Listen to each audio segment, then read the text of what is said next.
Good morning student. अब हम लोकतंत्र का विशिष्ट वर्गीय सिद्धांत को समझेंगे।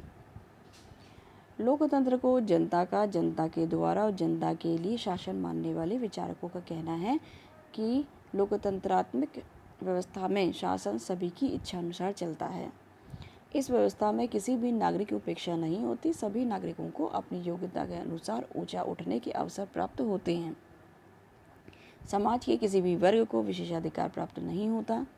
लॉर्ड ब्राइस के अनुसार लोकतंत्र शासन का वह प्रकार है जिसमें राज्य शासन की शक्ति किसी विशेष वर्ग या वर्गों में निहित न होकर संपूर्ण जन समुदाय में निहित होती है। लोकतंत्र का विशिष्ट वर्गीय सिद्धांत क्या कहता है, इसको देखते हैं। लोकतंत्र के संबंध में यह धारणा कुछ विचारकों ने चुनौती दी। लोकतंत्र की धारणा को और देने वालों में सबसे प्रमुख हैं विशिष्ट वर्गीय सिद्धांत के प्रतिपादक। मानव मात्र की प्राकृतिक असमानता के सिद्धांत पर बल देते हुए ये कहते हैं कि लोकतंत्र सहित प्रत्येक शासन व्यवस्था में एक विशिष्ट वर्ग विद्यमान होता है और वास्तविक रूप में शासन शक्ति इस विशिष्ट वर्ग के हाथों में केंद्रित रहती है। इसे ही विशिष्ट वर्गीय सिद्धांत कहा गया। बर्नी ने लोकतंत्र के विशिष्ट वर्गीय सिद्धांत का प्रतिपादन करते हुए लिखा कि कोई भी राज्य व्यवस्था अपने आप को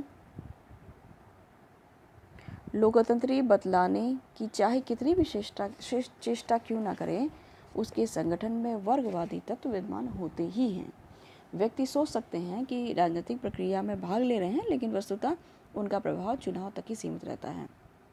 सत्ता के केंद्र में एक सामाजिक विशिष्ट वर्ग होता है जो नीति निर्माण और समस्त निर्माण की प्रक्रिया में महत्वपूर्ण प्रभाव रखता है। लोकतंत्र का विशिष्ट वर्गीय सिद्धांत इस मत का प्रतिपादन करता है कि लोकतंत्र सिद्धांत के रूप में समानता पर आधारित है, लेकिन व्यवहार में लोकतांत्रिक व्यवस्था में भी अनिवार्य रूप से एक विशिष्ट वर्ग का अस्तित्व होता है। इस विशिष्ट वर्ग को सत्ता का एक अधिकार की स्थिति प्राप्त होती है। विशिष्ट वर्ग का अभिजन का आशय क्या है? विशिष्ट वर्ग के लिए आंग्ल भाषा का शब्द एलीट, जिसका उदय एलिग्री शब्द से हुआ है, व्युत्पत्ति के आधार पर इसका आशय होता है श्रेष्ठता के आधार पर चयन, सिलेक्शन बाय चॉइस।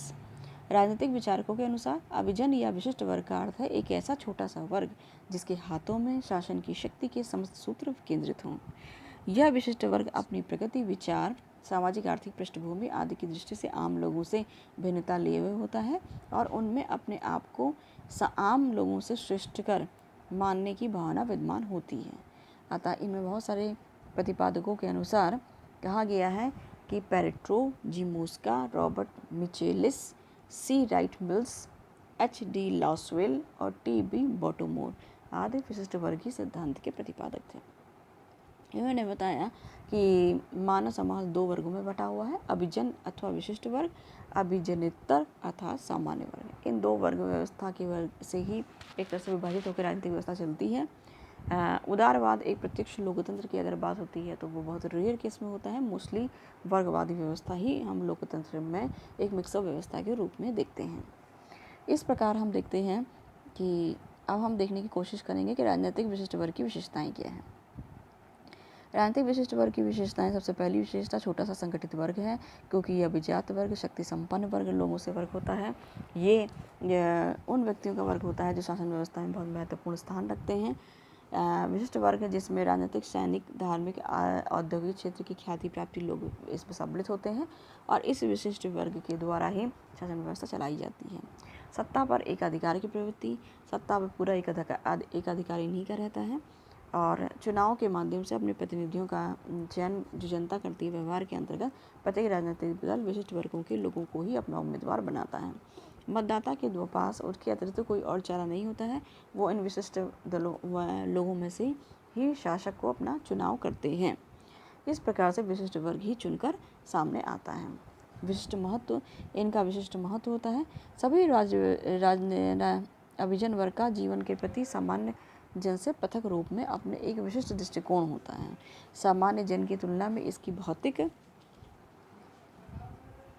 और मानसिक आवश्यकताएं अधिक होती हैं और लेकिन इन दोनों के हितों के ऐसा कोई अंतर नहीं होता जिससे बांटा न जा सके। विशिष्ट महत्व भी होता है क्योंकि राज्य व्यवस्थाओं में अभिजन वर्ग को विशिष्ट महत्व प्राप्त है। अभिजन वर्ग देश के राजनीतिक दिशा निश्चित करता है, निर्णय लेता है कि उपायों को अपनाकर लक्ष्य को प्राप्त कर सकें। इस प्रकार अभिजन वर्ग सत्ता के केंद्र में स्थित होता है।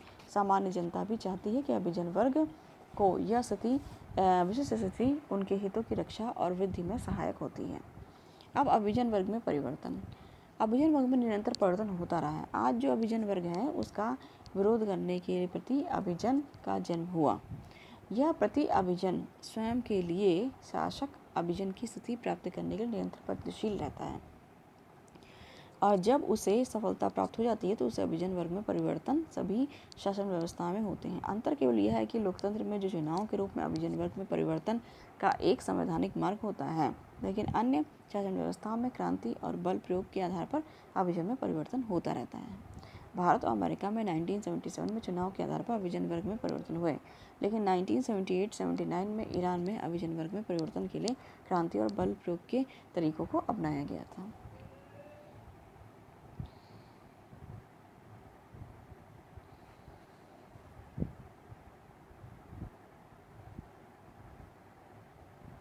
अभिजन विशिष्ट वर्ग की धारणा और लोकतंत्र को हम देखते हैं। अभिजन की धारणा और लोकतंत्र एक दूसरे के अनुकूल हैं अथवा नहीं।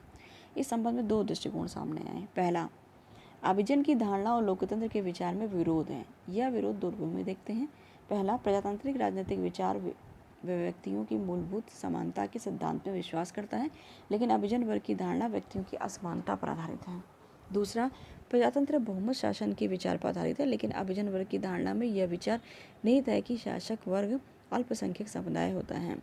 इन्हीं आधारों पर अभिजन वर्ग की धारणा के प्रारंभिक प्रतिपादक कार्यालय और नीत्शे प्रजातंत्र की धारणा के विरोधी थे, और मोस्का भी प्रारंभ में प्रजातंत्र का समर्थक नहीं था। इसकी विचारधारा में तो आगे चल के परिवर्तन हुआ। बोटोमोर भी समानता का प्रबल समर्थक है और इसी आधार पर अभिजन वर्ग की धारणा को लोकतंत्र के विरुद्ध मानता है। दूसरी धारणा के रूप के अनुसार के रूप में हम देखते हैं कि प्रजातंत्र और अभिजन वर्ग की धारणा में परस्पर कोई विरोध नहीं होता है। वस्तुस्थिति भी यही है कि इसमें पारस्परिक विरोध उतना नहीं है जितना कि सतही तौर पर दिखाई देता है। प्रजातंत्र को सिद्धांत के रूप में भले ही समस्त जनता का शासन या बहुमत का शासन कहा जाए, लेकिन व्यवहार में बहुमत वर्ग के द्वारा प्रभावदायक शासन संभव नहीं होता है। राजनीतिक प्रजातंत्र का महत्व केवल इस बात पर होता है कि समाज के अंतर्गत शक्ति के स्थान सिद्धांत के रूप में प्रत्येक के लिए खुले रहते हैं। शक्ति प्राप्त करने के लिए प्रतियोगिता होती रहती है और शक्ति के धारक निर्वाचकों के प्रति उत्तरदायी होते हैं। अतः सुम्पिटियर और कॉल मैनहम आदि के द्वारा प्रजातंत्र की इसी धारणा को अपनाया गया है, और अंत में वे निष्कर्ष पर पहुंचते हैं कि राजनीतिक प्रजातंत्र का अभिजन वर्ग की धारणा के साथ कोई विरोध नहीं है। कॉल मैनहम भी लिखते हैं कि वास्तविक नीति का निर्धारण अभिजनों के हाथ में होता है, लेकिन इसका मतलब यह नहीं कि समाज लोकतांत्रिक नहीं है।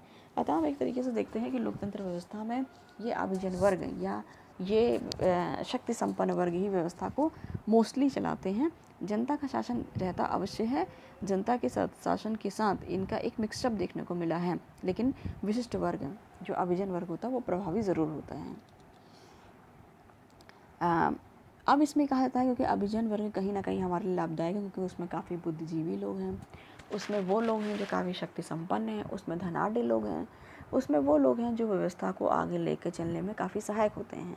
इसलिए कहा गया है कि लोकतंत्र में अभिजन वर्ग विशिष्ट वर्ग ज़रूर होता है, जो अपनी व्यवस्थाओं के हिसाब से अपने को उस वर्ग में दाखिल कर पाता है। हर व्यक्ति अभिजन वर्ग की व्यवस्था में नहीं आ सकता है, विशिष्ट वर्ग की व्यवस्था में नहीं आ सकता है, और एक तरह से देखा जाए तो हर व्यक्ति समान भी नहीं हो सकता। इस तरह लोकतंत्रवादी व्यवस्था में अभिजन वर्गवादी व्यवस्था भी देखी गई है, और ये अगर इनके नुकसानों को हटा दिया जाए तो फ़ायदेमंद भी रही है।